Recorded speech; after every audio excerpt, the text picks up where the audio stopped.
Welcome to Banter and Bliss, the podcast where we try to take marriage seriously, but not too much. I'm Scott. And I'm Sarah. And we are the suitors, and we are married. Yes, we are. Each podcast, we try to talk about what we are doing to put our spouse's needs before our own while having fun. Please subscribe to YouTube channel. That's how you say that.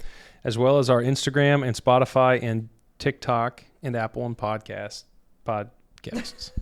Apple and Spotify. Thank you. Sorry. Yeah, it's not even late. I have no excuse. It's not even 9 o'clock yet. Yeah. Wait. It's not even 8 o'clock yet. It's 7:46. Did I not change that clock? Why in the world?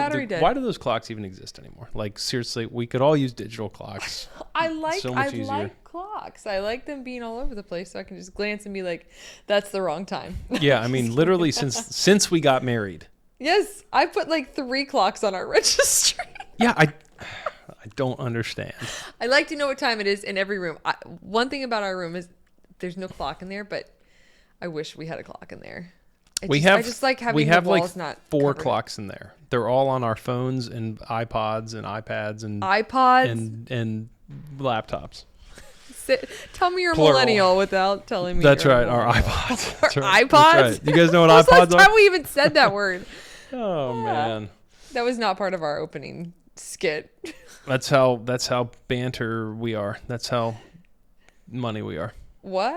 Yeah, we knocked it out of the park there.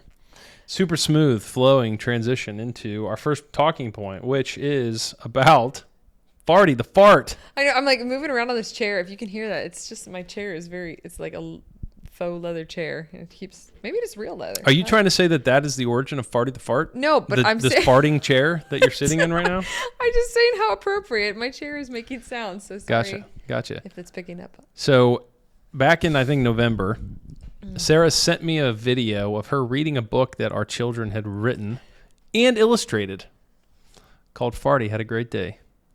And it's about a fart, as you can imagine, who honestly does have a pretty great day. It's a pretty good day for being That's right. fart. He wakes up, he heads out into Fart City and gets himself a pea shake and a poop ice cream.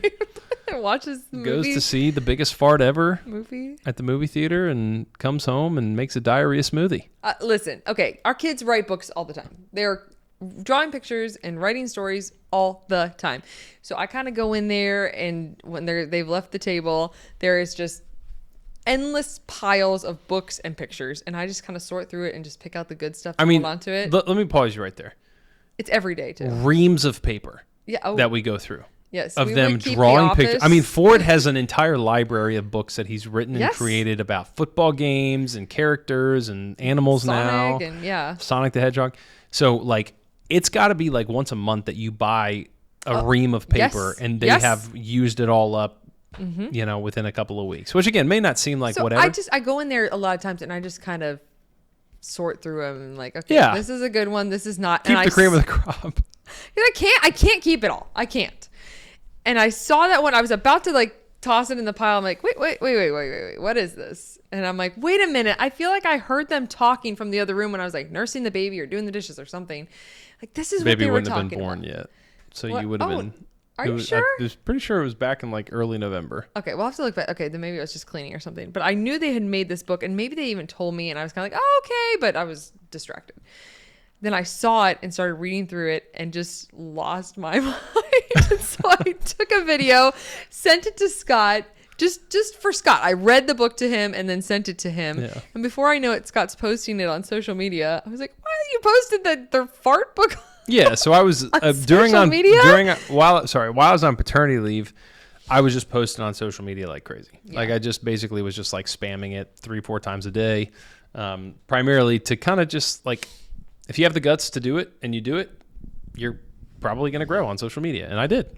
My follower count went up by about 3 times what it was, which again, like who cares really? But at the end of the day, like this reel has gone viral. Yeah. It's got almost 3 million views. It's got like 12,000 likes, 130,000 shares. Like, I mean, it's going crazy. So we published the book on Amazon. So Scott you did can all the hard work on yeah. that. So it was 4 pages long, and it was kid's handwriting, so you can't really read it very clearly. Right. But I had to clean it up a little bit. I added a few of their other farty pictures to the mix, and made kind of like an actual sort of reasonable story out of it. Added some like background detail, stuff like that. So now the book is 24 pages long as opposed to 4 pages long, and you can order it on Amazon. Which is fun, right? Yeah, like you can go out. The kids were so excited when they saw it in print. They're like, "You can buy it!" Yeah, they were All like, their pictures. it was like a story they didn't create. They were that excited about it. It was like, it was kind of funny. So we published this little like kids book or whatever. It's relatively easy. The kids have made a million farty stories since then, right? So we have an entire like catalog right of over there. Do you see it? diary, or farty books. We got Farty in the Mystery, Farty in the Firstborn, Farty in the Football Game, Farty Had a Bad Day. Like we've got a bunch of these, man. Anyway, so we got contacted by like a syndication like account or whatever, and they wanted to know if they could put Farty up on their like syndication platform for news channels to potentially grab and take a hold of. And WGN News out of Chicago they reached out to us and said, I was like, Scott, I think this is a scam. Like, what is this? Yeah. You're like, no. That's real. That's yeah, real. He called me and we had a decent conversation, and I was like, why not? I think this is kind of how things like that kind of at least start and plant the seeds, right? Yes. So then when we got a notification from WGN News, I can't remember if you said something similar and you were like, I'm not sure what this is. And I was like, no, that's a news station and they want us to come on the news and talk about Farty had a fart. Oh, sorry, Farty. Farty did. Farty had a great day. And so we were on the news on Monday. Yeah. Yesterday morning. Fun. What a way to start the day. I mean, they're all cracking up. We're cracking up. I mean, Ford and Flynn were... Oh man, we'll have to post the link. Oh, it was a lot of fun. I mean, Ford and Flynn Ford's 9, they Flynn's just 7. They just don't know strangers. Like they just have never met a stranger, right? We like to say that. And they're just like I thought it was FaceTime, not the live Chicago. Oh, they news. had no frame of reference. And so they're going on and telling these like kind of ridiculous like stories about what's happening, and Ford's calling me the D man and all kinds of stuff. Ford's been just calling me the M girl and the D man, mom and dad. Yeah, right. Like so he's doing news, this on D-man. the news. I mean, it just For dad. It was incredible, man. So Farty the Fart is carrying us to just high places. Oh yes, that we just never thought we'd be. Of all things to be famous for, a book about farts. That's right. So that's what we've been doing for like the last week and a half or so is rocking Farty the Fart. So all right, we want to introduce kind of a new concept into the mix here. Where's my phone? Here we go. A little bit of fun here. Yeah, so we want to mix it up, right? So we don't want to get too stale, keep it fresh for all of our big fans out there. Last week we talked, or whenever that was, we talked about movies and yeah, right. So we were giving each other a little bit of a hard time about movies, and so we wanted to play a little game this week. So I like games and Scott likes movies, so and I like just hilarious hijinks like this. I have not seen tons of movies though. So the concept of this game, and the first round of this may be a little dicey, so just hang tight, right? The concept of this game is Sarah has not seen very many movies from like the 90s that were rated R or PG-13 or whatever. Or many movies at all. Or existed in the 90s. And so I have a couple of movies I here. just told you tonight I've never seen any Rocky movies. Yeah, right, which is, again, like just the worst kind of American was he a wrestler? Crime. Boxer. Yeah. Oh, he was a wrestler. Yeah, he wrestled a lot of wrestled a lot of people out there. Yeah, Rocky he's a the boxer? wrestler. Yeah. Okay. One of those two. I like wrestler. Like, let's just roll with the wrestler concept, though. All right, so I've got 3 movies here that are relatively popular movies that most people, would have seen. And what I'm going to do is I'm going to read the name of the movie, and I'm going to show Sarah the picture, like the front of it. So those that are listening on Apple and Spotify or just an audio platform, we'll do our best to describe like the actual like movie itself. The poster or whatever, and then and then I'm gonna have Sarah try to give me what she thinks the movie's about based on the name in the picture, and then I'm gonna read the synopsis online. Okay. Which reminds me, I actually need to turn off airplane mode. I just need to turn my ringer off. All right, very good. So the first movie that is on our list here is The Fugitive with Harrison Ford. Okay, So I'm going to show Sarah the picture. How many seconds? And I'll put it up on the thing too. Do I give like a sentence or like? Yeah, just you can take as much time as you need to try to describe what you think the movie is about, Okay. and then we'll read the synopsis. So here's the picture. All right, let me see. Okay, he looks like he's okay. So he just broke into a. He's breaking into all different like Best Buy stores, stealing all the merchandise. Okay. And then he's hopping on a train, and he's just train hopping to just get out of the country. I have no idea.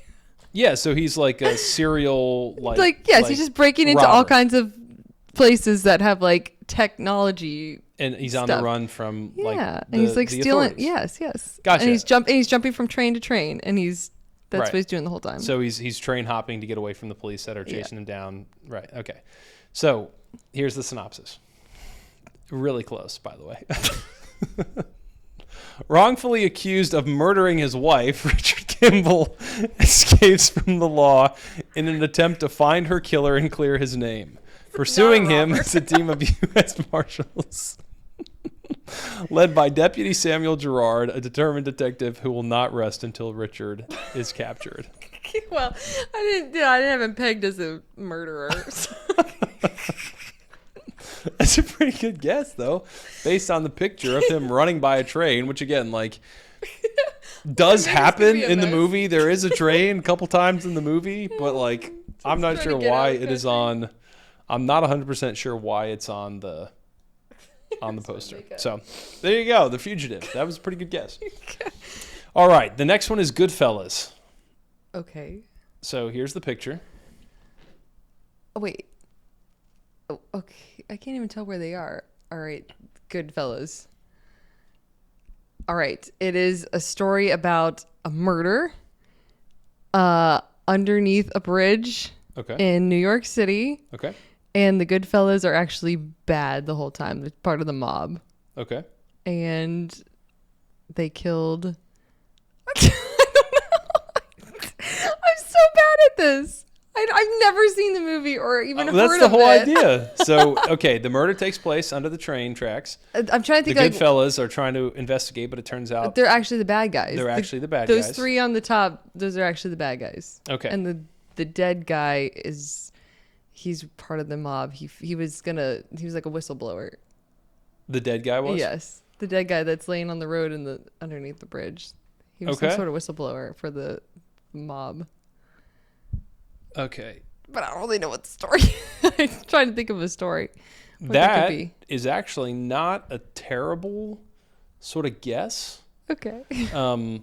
You're along the right lines. Okay. However,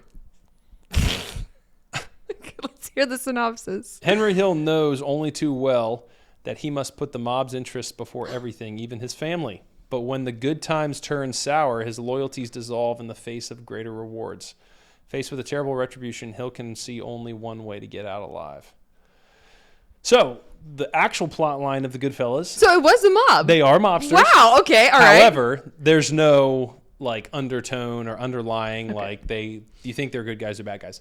From the very beginning, the movie starts with basically... well, I wasn't saying... I don't think I was saying that they're... Did I say that they're the good guys? Yeah, you said they're investigating a murder under a bridge. Which... Sorry. Again, it's a little bit misleading that there's a dead person under a bridge on the picture. Did I say that and then I switched it and said those guys are actually the bad guys on the top? You said they're investigating a murder and then turns out the Goodfellas are actually the bad mob. Okay. I can't remember what I said. You were right. The Goodfellas are part of a mob. Okay, well, there we go. But that's surprising that the I actually very got that beginning right. line of the movie is, ever since I can remember, I wanted to be a gangster. Oh, so careful. It comes right out and says we're gangsters, we're mobsters. And the whole concept is like the mob is like this big deal. Everybody wants to be, Henry Hill wants to be part of the mob. He gets becomes part of the mob, and then again things turn sour when things go haywire. And then by the end of the movie, he's ratting everybody else out. So, All right. Our final movie in Sarah Guesses Movies Oh, man. is Silence of the Lambs. Let me see the picture. Yeah, I'll show you the picture. Is that a... Okay. Is that a moth? That is a moth, yes. Okay.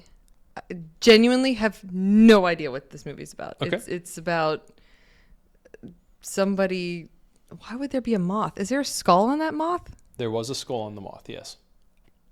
Why is it on her mouth? Okay, Silence of the Lambs. It's somebody that's innocent that isn't allowed to talk because they saw something that they shouldn't see. Okay. I don't know what the moth has to do with anything. Is the moth like... It's a relatively meaningful part of the plot, yes. The moth has to do... Is it like a demon? No. Okay, wait. Is Silence of the Lamb like... Is it like a paranormal kind of movie? Or No. Okay, so it's... Yes. Oh my gosh. So that girl is the innocent person. It's a tough title to try to figure out because it is like... It's like an analogy that's used in the movie. Oh gosh. Yeah. So based on the title, there's nothing you're learning from the title. Oh, well that's not helpful. Right. Exactly. Okay, so if someone says watch Silence of the Lambs, I think But that's what makes it fun. And yeah, funny, right? it's gonna be about some girl that's being haunted by something. That's what I would think. Sort of. That's what I would think. That's not terrible. I would definitely say that The Fugitive was the funniest one. I'm sorry. I'm not good with that. There's not much for me to work with. Look, just do your thing, right? Jodie Foster stars as Clarice Starling, a top student at the FBI Training Academy. Jack Crawford wants Clarice to interview Dr. Hannibal Lecter, a brilliant psychiatrist who is also a violent psychopath, serving life behind bars for various acts of murder and cannibalism. Oh. Crawford believes that Lecter may have insight into a case that Starling, as an attractive young woman, may be just the bait to draw him out. Oh my gosh, that was not exactly up your alley. That movie. No. It's a great movie, but she's innocent though, right? Like she's like this innocent. Well, she's an FBI agent. Yeah. She's basically they're using her as the agent because she's like this young, like unadulterated, like. So I kind of had the like overall vibe kind of right. That's conceptually you had the main character's kind of identity sort of pinned. Okay. But she's not on trial or anything like that, trying to stay silent against crimes that, she may know more about. The moth is it's a token that the killer they're trying to find uses as his like calling card. Okay. He sticks it down his victims' mouths, Ugh. the cocoons. Yeah. Ew. That's gross. It's kind of messed up. But it's how they find No wonder them. I've never watched this movie. It's not really up your alley. Yes. Good grief. Oh man, I give myself about a C-D for my efforts. To me that was about a B+. I thought you actually did a ton bit better. Like next time you got to be a little more confident in your just wild guesses. Oh man. Because I'm too like dude, you did great, I think. You had a lot of it pinned down. That's right. All right, we have another game that Sarah is going to help me out with. Because I did so well with the movie guessing That's game. right. I think what we'll try to do moving forward is like we'll do one for each of us. Okay. But tonight was easier just to do two for you, which is Yay! just fun. So here's a fun little work tidbit. my brain. That's right. Your brain, you were trying to get it back in the rhythm after having a baby. Right, they say your brain just... My postpartum brain. So, again, this is another one that just sets you up for humor and failure. It's okay. Bring it on. The fun little tidbit is that I got really into collecting sports cards a couple years ago. We've talked about this on the podcast before. It's become, a little bit of a troubling sort of scenario. But I've got a box of cards right here that I'm going to pull a player's card out of. And Sarah has to try to guess if the name of the person has enough of an indication whether they're a football player or a basketball player. And what team, right? You can try to guess what team too. Now, keep in mind, I'm going to try to pull these by random, so some of them you may know right away. Okay. Am I guessing team? Are you just going to pull basketball or football, or are you going to pull one? No. You're just going to read the name. I'm going to say he plays for the Packers. He's a football player that plays for the Packers. Okay. All right. But it might be Okay. I don't know. Chris Paul, who's a basketball player. Okay. I don't know All who right, Chris Paul is. So here we Okay, go. I won't look. First card is Joe Mixon. Oh, that's easy. Football, and he plays for the Texans, but he used to play for the Bengals. That's right, and this is actually a Bengals card. Oh, All nice. right, so you're 1 for 1. You were trying to, beginner's luck That's or whatever. Right, that's right. All right. Cade Cunningham. Basketball. Okay. Lakers. Okay. You got basketball right. He plays for Detroit Pistons. Oh. Yeah, I was like, so what's Detroit's? Your dad's. I got basketball right. Team. That's right. That was a lucky guess. All right, Darius Garland. That is a basketball player. What team? I don't know enough teams. The Nuggets. The Cleveland Cavaliers. I don't know my basketball. That's pretty good team. though. You knew it was basketball again. That's great. Uh, All right, let's see here. What do we got? Fedarian Mathis. Football. What team? Falcons. You got the football right. It's Washington Commanders. Oh, okay. Right side of the country. Correct. Oh, here's a layup. Harrison Butker. Oh, well, that's easy. That's just Chiefs. That's right. He's a football player. He's the plays for kicker. Chiefs. That's right. I actually know the position. All right. DeAndre Ayton.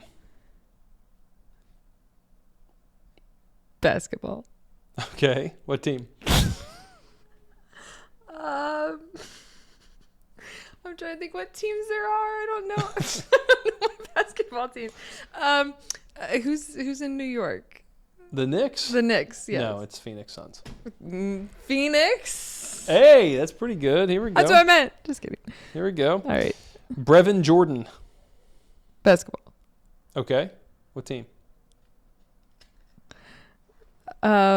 Is there one in Texas? There is a team in Texas. There's several. San Antonio Spurs, Dallas Mavericks, Houston Rockets. The Rockets. No, the Texans. He's a football player. Wait, but he plays for the Texans? He plays for Texans, yeah. So he. What are the odds, he's though? in I got Texas, the right state, just the wrong sport. That's right. All right, Devonta Smith. That is football. And what team? I don't know. I just know the name. He just won a Super Bowl. Oh, wow. The Eagles? The Yes. Eagles. I'm like, I know the name. All right. All right, what do we got here? Don't look. Velus Jones Jr. That sounds like a football player. Okay. What team? Colts. Chicago Bears. Okay. I was That's close. pretty good. Yeah, Colts and Chicago. Not too far. They're close. All right, let's see here. What do we got? All right, what do we got? Okay, here's one. Elijah Moore. Oh, I know the name. I don't even know what sport that is, though. It's a football. Okay. Who does he play for?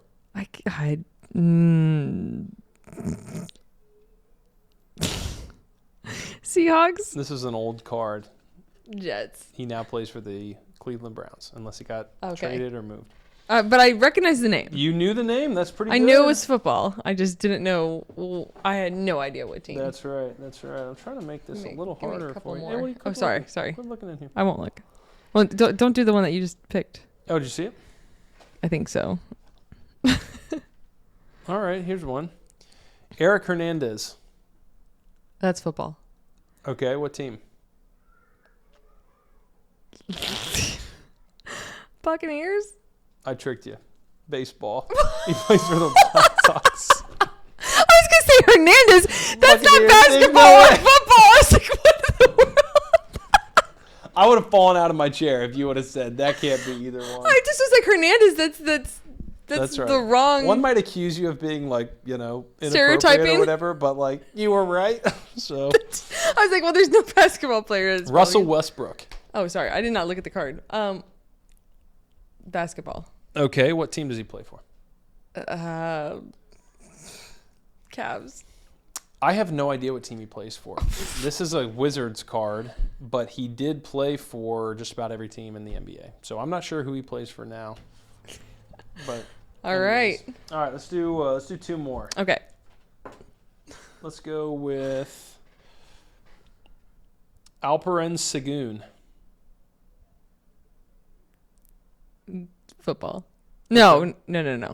Basketball. Okay. What team does he play for? I don't know enough teams. Are there any in like It's a Texas team. What was the Houston one? Houston Rockets? Yes. That's right. Look at you. You got one. Basketball, and I gave you the state, but you did get it. Yes. All right. Here Last we one. Go. Very last card. Could be hockey. Garrett Wilson. Football. What team? Jaguars. It starts with the J. The Jets. Benny and the Jets. That's pretty good. I got to be honest with you. There was only one time that I think you that I wasn't like tricking you, that you guessed the wrong sport. That's super impressive. Wow. Thanks, babe. That's super impressive. I'm really and the only one I impressed. actually knew was Butker. Like, that's right. I think, right? Although you recognize the name Elijah Moore. Yes. But and Devonta Smith. Yes. You knew but again, Devonta Smith was a. Yeah, but I did not. You didn't know he was an Eagles receiver, though. I had no clue on team. All right. Where did we think babies came from? This is an interesting question. You mean like now? Yeah, where do they come from? I'm just like, where in the world?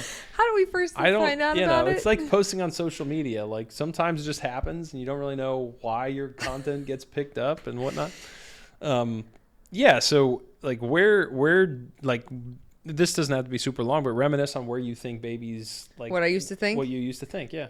I mean, it was always referred to like, oh yeah, they like slept together and they had a baby. So I thought if you literally just laid next to somebody of the opposite sex, that just you could get pregnant. I just remember as a kid, I was probably like Flynn's age. A few more things have to happen, but that's yeah. concept. I just remember we went to a park and there was a girl and her boyfriend like laying on a blanket, just kind of like sunbathing. I was like, she's gonna get pregnant. Because I was like, they're laying next to each other. That's how it works. That's right. And those people were Ryan Reynolds and Blake Lively. Oh my gosh. Oh man. No, that was it. I thought literally just the act of sleeping next to somebody got you pregnant. Yeah. I remember asking my aunt when I was, I don't know, 6 or 7. And she said, and again, some of this might be like pieced from other stuff, but like I remember her telling me that you had to push your belly button, somebody to push your belly button. And I can't remember if she said, and then pray or make a wish or something like that. And I remember being like, oh, and then walking away and being like, that's not how it's, that's not what it is. I just kind of being like, I think she's full of it, you know? Wait, that's not how it happens? That's not, no. You push it from the inside. Just kidding. Oh, yikes. Edit that out. So I don't know exactly when it was that I kind of figured it out. I remember being very young and having like the talk with my dad and being like just really confused about what he was what exactly was happening. At least you got like the talk as a kid. I was clueless, dude, for a long time. Yeah, so I definitely knew, again, like conceptually what it took. I did not know conceptually what it took. No pun intended, conceptually. Literally. There, yeah. No, I know you were like embarrassingly old. I think. Yes, I was well into my teens. But it's okay because you know were raised in a different culture that celebrated Valentine's Day better than I did. So I knew some things that I shouldn't have known when I was a little bit younger than you did. But no, okay. We got it figured out now. That's right. We've been able to rinse and repeat 5 times, 7 times. 7 times. Yeah. Surprised we have, no, never mind. We've lost 2. Bad joke. So yeah, I don't ever remember being like really confused about the whole thing about like, man, I have, what in the world? I have no idea where they come from. I just remember, and we're kind of like this with our kids too. I remember kind of just feeling like mom and dad were relatively matter of fact about it. Like they just were like, oh, well, P&B and, you know, whatever. It's just like, oh, okay. And we weren't like shocked or anything. You know, I maybe my older siblings told me, you know, it just was like, Third child. yeah, right. It just was kind of like, okay, you know, I don't remember being like super bashful about it. Sounds like you probably have a little bit of a different, you know, scenario. No. Oh man, it was a very long time before I figured it out. Yeah. It's good though. It's okay. I preserved the innocence. That's right. I don't have any regrets because obviously I wasn't testing anything out. I tell the girls that they're not getting married till they're 50. So yes, like past the childbearing age. That's right. As soon as they hit menopause, then they can get married. No, so all joking aside, like I think fingers crossed.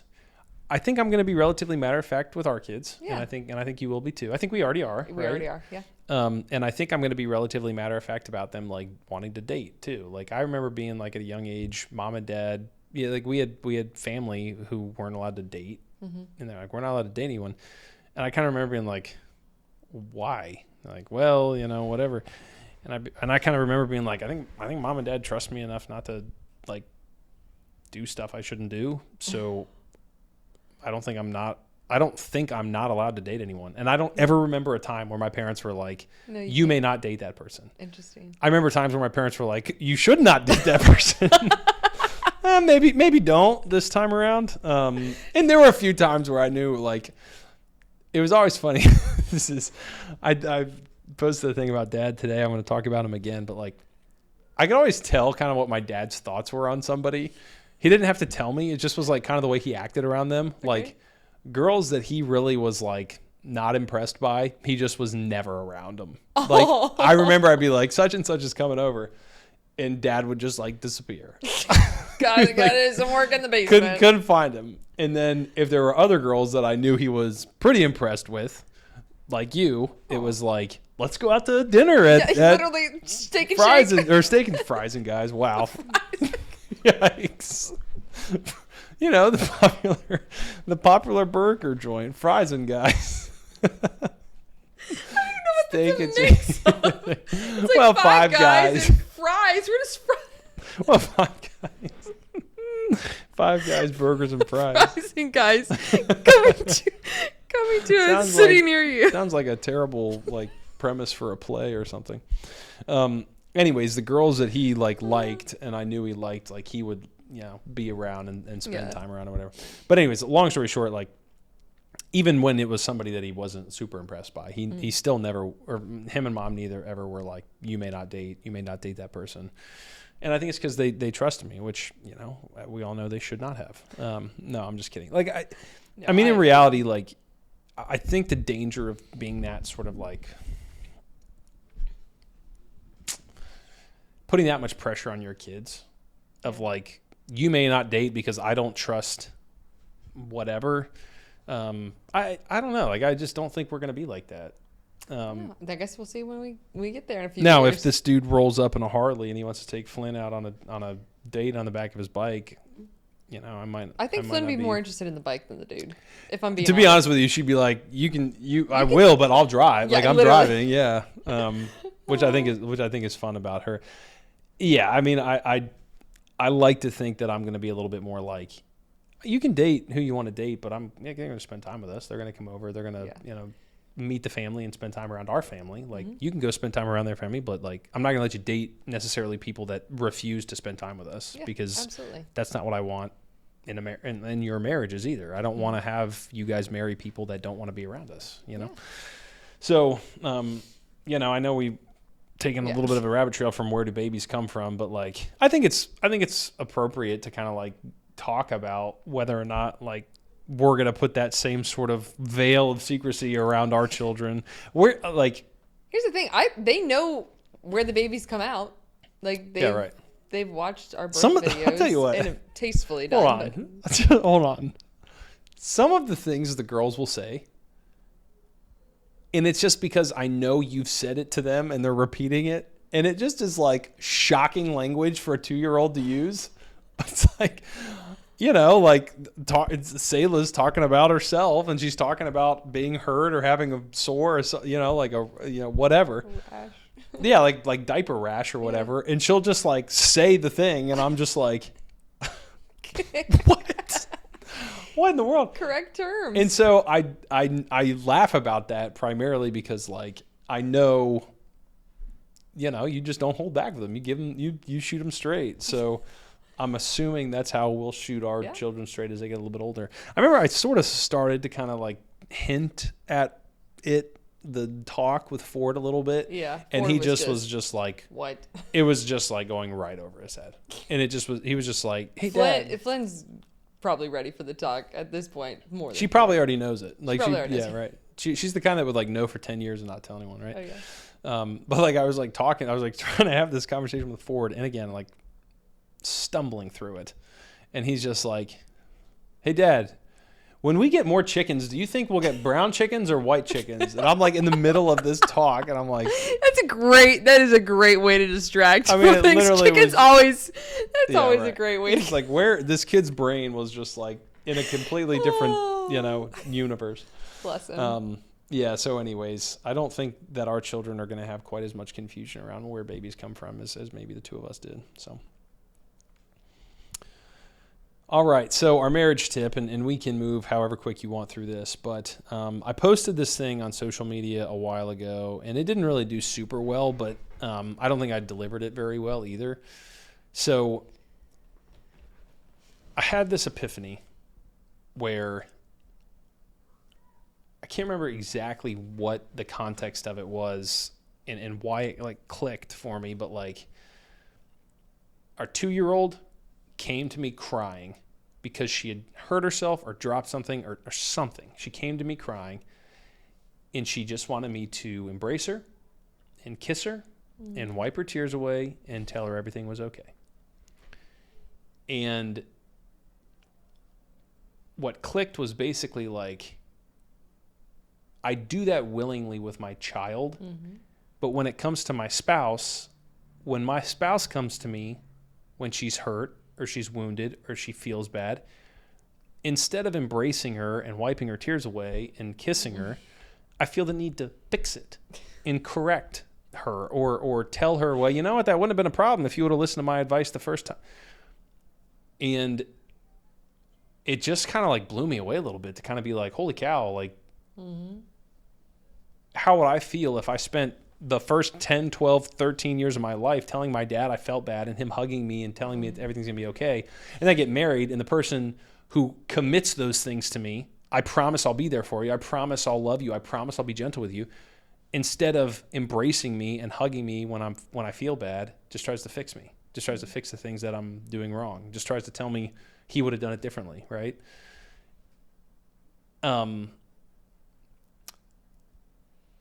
And it's funny because men are just like that with each other. We're like that with ourselves. When we fail, we just tell ourselves, you should have done better. You should have fixed it. You should have. It's how we are. Most men. Men are fixers, and they feel like when they fail, there's only one person to blame, and it's me. I should have done better. Mature men, anyways.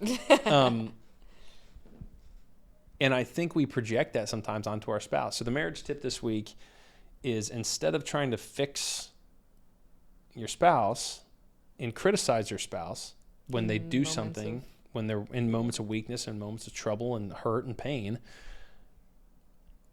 just hold them and tell them it's going to be okay, and wipe their tears away and give them a kiss and tell them you love them. That's really all they want. Yes. So earlier had to do that for me this week. Yeah, I was going to say. It's like I feel like a bad mom. I just like had one of those days with the kids. It's February. We're cooped up, just losing my mind. And then Scott just is like, come here, gave me a hug. It's going to make me cry now. And just like instantly just like.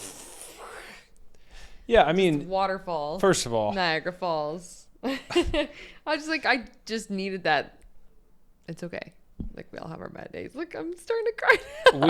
we were both not having a great day that day. Yes. And gosh, these postpartum hormones. It was kind of one of those things where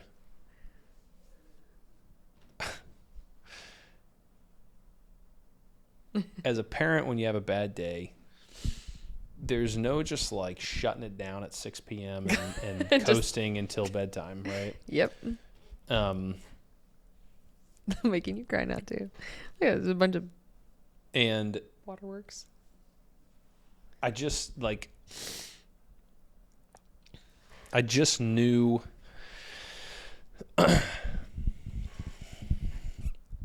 I just know the feeling of being like, man, I just failed over and over again today. Yeah. And I already feel like junk. And the last thing in the world that I want to do is be vulnerable and risk somebody judging me. Mm-hmm. And so no words needed to be communicated. Mm-hmm. It was very clear that you knew you'd been having a bad day, and 99% of it was their fault. The chaos. And you reach boiling points, and you're just like, golly, I'm just like gasping for air right now. And in those moments, especially, like a husband, and I've failed 10,000 times at this, but a husband needs to recognize that his wife just needs to be held. Mm-hmm. And I'm glad that I was successful this time. So please remember that next time.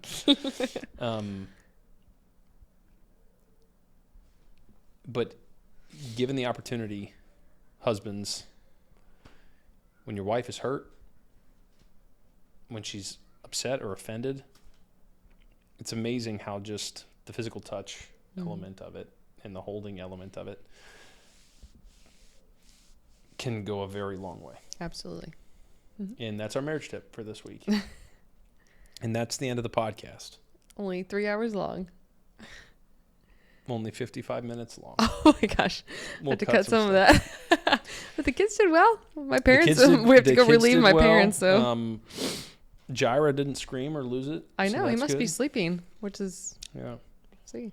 It's fun to be able to say to people now that we have 5 kids. I know. Because like 4 is kind of like, oh, big family. 5 is like, what? What are you doing? It's a little more jarring. What's happening? Do you know where babies come from? I just found out. To be honest with you, it's like one of my favorite questions to answer, right? There's a really funny thing that happened to us a couple of years ago in Sunday school class, and we announced that we were having another baby, Yes. or maybe the baby was born. It was Zion, I think, wasn't it? No, I think Was it Selah? It was Selah. So, we announced in class, or somebody announced that we were having another baby, and somebody in the class said, like, man, you guys need a hobby. And, This was back when we were in the marrieds class, by the way, not when we were teaching the college class. Yeah. This was a Just class as- full of other married people. Yes. And you guys need a hobby. I was like, yeah, we have one. We've got one. Just one. It's a good one. Highly recommend. 10 out of 10. No notes. Right. Thank you, Jesus and Lord, for the gift of it. Gotta love the Midwest winters. All of our kids have been conceived between November and March. Kobe. Nothing else to do. That's right. All right. Well, there you go. That's the podcast. This has been Banter and Bliss. On that note. That's right. What a wonderful note to go out on. This has been Banter and Bliss, the podcast where we try to take marriage seriously, but not too much. I'm Scott. And I'm Sarah. And we are the suitors. We're married. Yes, we are. We'll see you guys